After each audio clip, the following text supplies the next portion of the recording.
Ce qui se passe à la Fecafoot est symptomatique du comportement de notre bureaucratie, qui n'accepte pas le respect des pôles autonomes de pouvoir.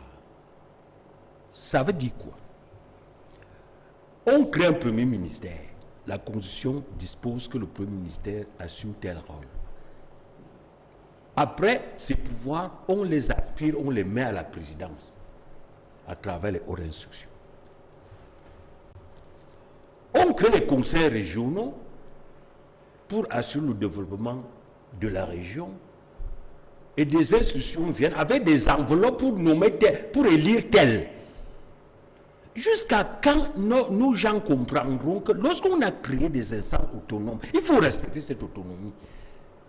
Parce que quand vous voyez que notre pays a des difficultés, c'est d'abord là.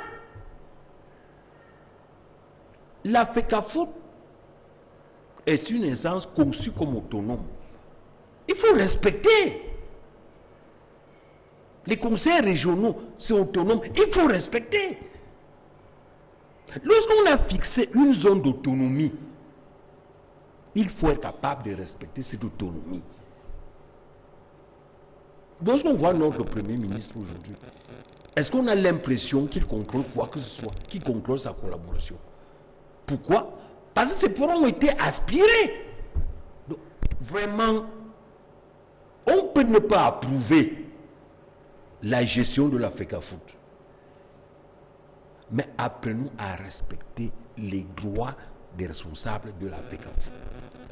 Et à travers ça, apprenons à respecter les droits des instances que nous avons nous-mêmes définies comme autonomes. Vous évoquez le problème des joueurs. Mais quand quelqu'un a reçu un mandat, il faut attendre qu'il vienne justifier de son bilan.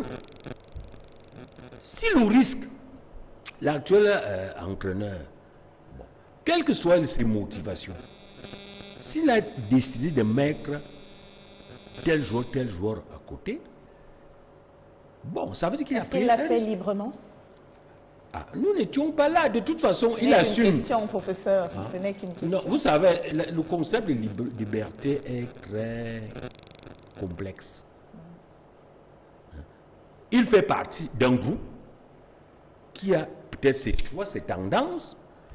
Mais ce qui est important, c'est que ce groupe assume le résultat. Parce que il ne faudrait pas que ce résultat-là, qu'on ne sache pas qui est réellement responsable. Lorsque on a une équipe qui gère un domaine, un secteur, et que les dispositions institutionnelles lui donnent l'autorité,